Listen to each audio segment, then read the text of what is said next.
You think the world around you is real, that the chair you're sitting on, the device in your hand, the very ground beneath your feet, you believe they exist in a solid, definite state, whether you're looking at them or not. It's a belief so fundamental, you don't even think about it. You assume that if everyone on Earth just vanished, the moon would keep spinning, the oceans would keep churning. You believe in a solid reality.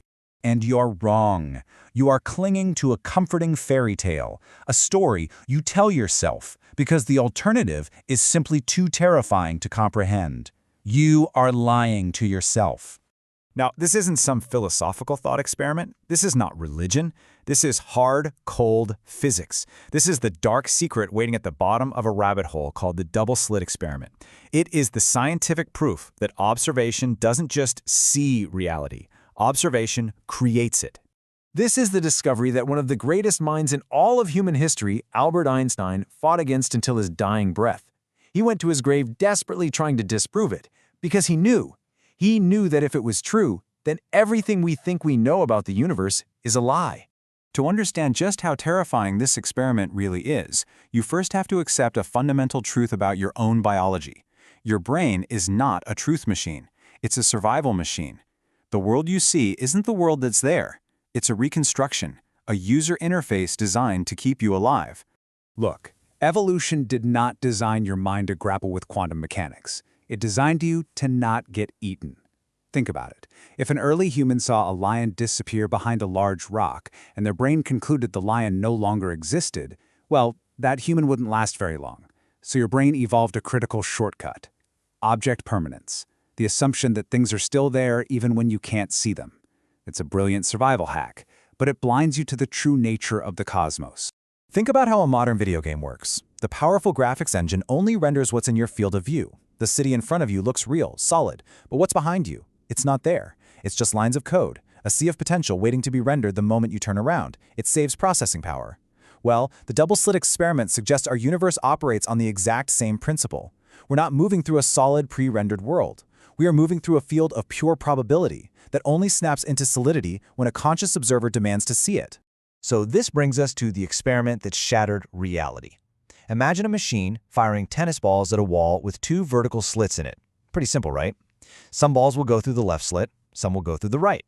On the back wall, you'll get two distinct vertical bands where the balls hit. This is how solid objects, particles, are supposed to behave. It's predictable, it's stable, it's... But then, scientists shrunk the experiment down to the quantum level. Instead of tennis balls, they fired single electrons, tiny, solid bits of matter. They expected to see the same two bands on the back wall, but they didn't. What they saw was impossible.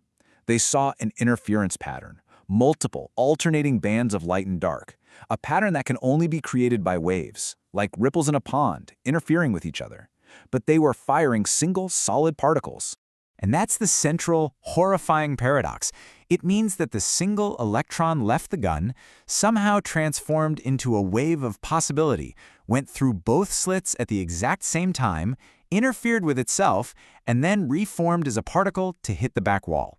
This is wave-particle duality. It means that, deep down, matter isn't solid at all. It's just a wave of pure potential. And this is where the true horror begins. The scientists, baffled, decided to get clever.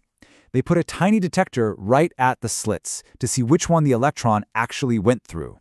They turned on the detector, they fired the electron, and the moment they looked, the wave collapsed. The interference pattern vanished. And on the back wall, two simple bands. The electron went back to behaving like a simple tennis ball. Think about that. Turn the detector off, the electron acts like a wave.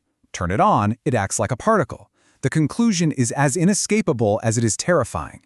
The mere act of observation forced the universe to pick a single reality. Until you look, that electron isn't here or there. It is everywhere and nowhere at once, a ghost of probability. Only when you, the observer, demand to know where it is, does it politely condense into a solid particle for you. The observer creates the outcome.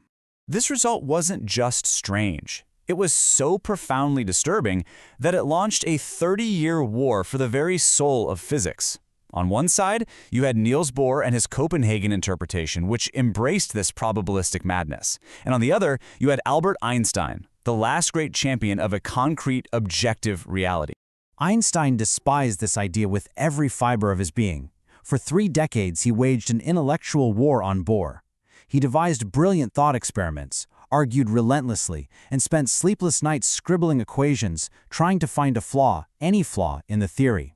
He was trying to save us. He was trying to rescue the very concept of a reality that exists whether we're looking at it or not. Why was he so terrified? Because Einstein, more than anyone else, understood the final implication. If observation creates reality, then we are not passive spectators in the grand theater of the cosmos. We are the projectors. And if we're the projectors, then science itself has a hard limit.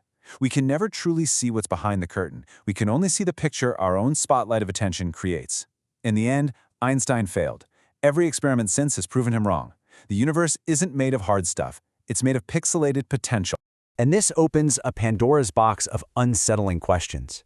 If the world only snaps into focus when observed, what happens to your loved ones when you leave the room? Does this path lead to pure solipsism, the terrifying idea that your mind is the only thing that's truly real?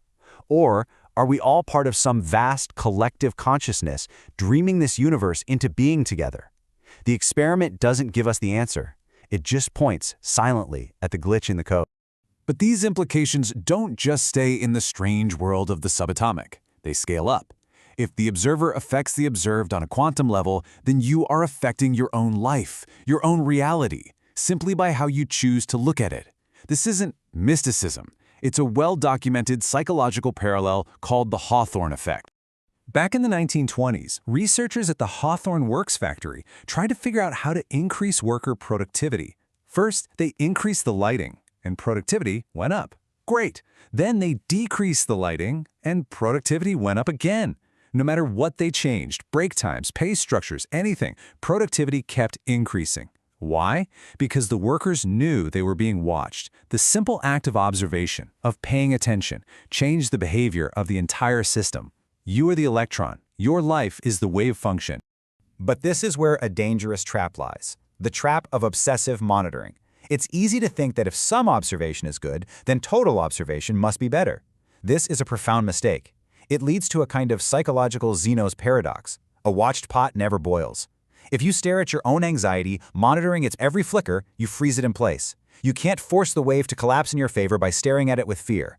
In fact, if you look at your life expecting failure, you will collapse the wave of potential into a particle of failure. So how do you use this power correctly? There is a protocol. First, intentional collapse.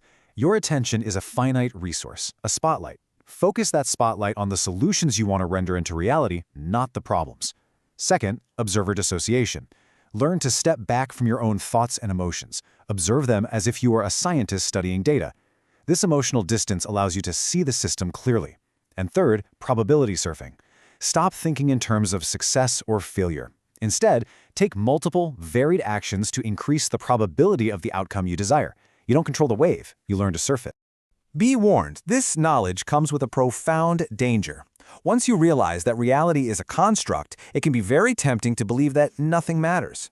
This is the dark side of taking the red pill. This is the nihilism trap. You must remember this. Even if this is a simulation, the pain is real. The love is real. The experience itself is valid. Do not let this knowledge become an excuse for sociopathy, an excuse to treat other people like non-player characters in your own private game. You may be a renderer of your world, but you are co-rendering it with 8 billion other observers.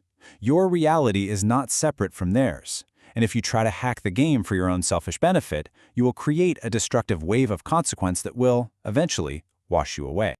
The Double-Slit Experiment is the story of humanity waking up from a long, comfortable dream.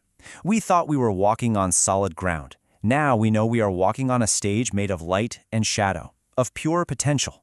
Unlike Einstein, we don't have the luxury of trying to deny it. We must learn to walk on the water. You have to understand that the ground only appears where you choose to place your foot.